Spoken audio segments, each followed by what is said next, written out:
नमस्कार, मैं हूं आपके साथ नीलोफर अंसारी और आप देख रहे हैं एम न्यूज 24/7। आइए नजर डालते।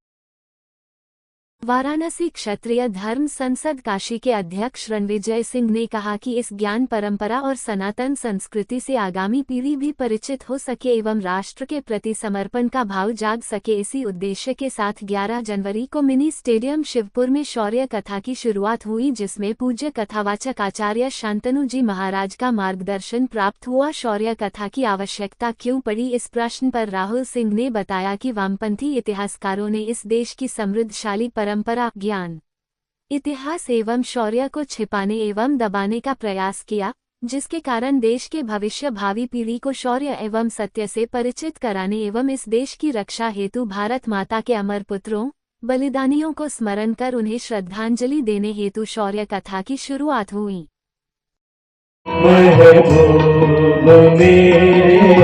तुझ पे दिल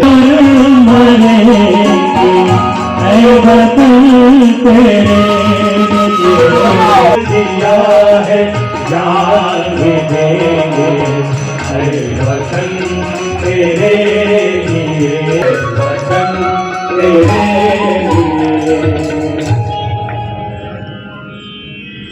चलो मैं समझ तो हूँ आप इतने देर बैठ, लेकिन एक बात, नीलांबुज श्यामल कोमलांगम सीता समारोपित रामम रघु।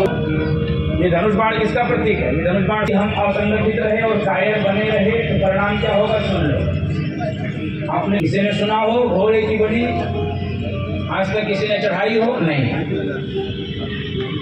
आपने सुना हाथी की बलि चढ़ाई जाती हो? नहीं। और किसने सुना कि शेर की बलि चढ़ाई जाती है? अश्वम नहीं हो, गजम नहीं हो, व्याघ्रम नहीं हो, नहीं हो बलि किसकी चढ़ाई जाती है? अजापुत्रम बलिम दद्यात् दैवो दुर्बल घातकः। बलि बकरी और बकरी की चढ़ाई। वाइस प्रिंसिपल प्रिंस कॉलेज महाराज की कथा से सुनने से ये स्पष्ट हुआ कि इतिहास में पन्नों में बहुत सी चीज़ें छुपी हुई हैं, जो वास्तव में इतिहास में जो लेखन हुआ है वह राजत्व का विषय रहा है। जैसा राजा चाहा वैसा इतिहास लिखवाया।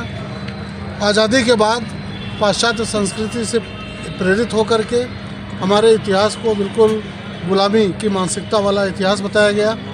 सारी वो चीज़ें जो शौर्य गाथाएं थी उनको इतिहास से बिल्कुल परे रखा गया और वह एक सोची साजी एक साजिश का हिस्सा है। ऐसे नहीं है, ये बिल्कुल साजिश थी। भारतीय संस्कृति, भारतीय परंपरा और महाराज की कथाओं से हमारी युवा पीढ़ी जो बिल्कुल इतिहास के पन्नों में जो जिन शौर्य गाथाओं का उल्लेख नहीं है उसको जागृत कर रहे हैं। ये बहुत बड़ा काम एक युवा पीढ़ी के लिए और भारत की जो युवा सोच है उसको बदलने का प्रयास कर रहे हैं। इसके लिए हम सारे लोग इस पंडाल में बहुत बहुत धन्यवाद उनको देते हैं। भाई उनकी व्याख्या सुन के हम लोग जो है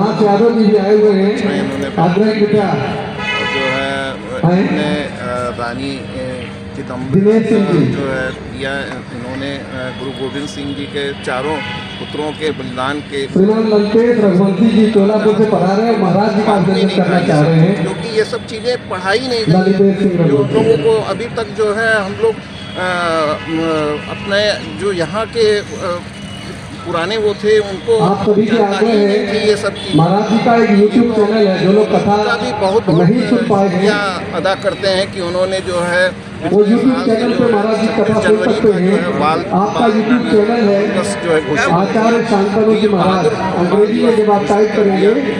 उनके हम हमेशा आभारी रहेंगे। इस कथा के माध्यम से क्या संदेश देंगे? इस कथा के माध्यम से हम कम से कम अवेयर तो हुए। उन्होंने खुले मंच पर हमसे बोला सबको पूछा कि जो है इनका बच्चों का नाम क्या है, वो ये नहीं बता पाया। और अभी तक वीर बाल के बारे में लोगों को मालूम नहीं था, वो अवेयर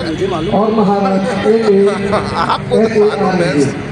पर ज़्यादातर जो है सिर्फ 2-3 हाथ खड़ा हुआ। उन्होंने हमको कहा कि नहीं आप तो सरदार जी, आपको तो मालूम होगा ही जो है, बाकी और लोगों को यही गलत है, यही तो अब ये अवेयर हुए कम से कम। यही जगाना है कि हर आदमी सरदार, हर आदमी सरदार, बिल्कुल ये और असरदार बने। बोलिए हर आदमी सरदार बने। आप पूछिए।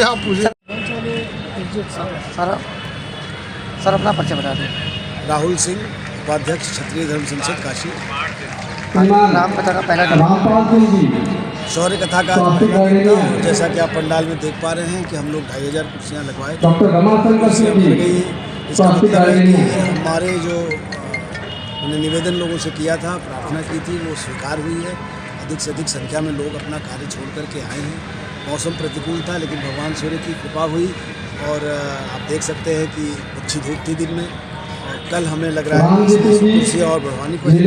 आज गोविंद सिंह जी से लेकर और रानी रुदाबाई तक की कथा भगवान महाराज जी ने सुनाई है।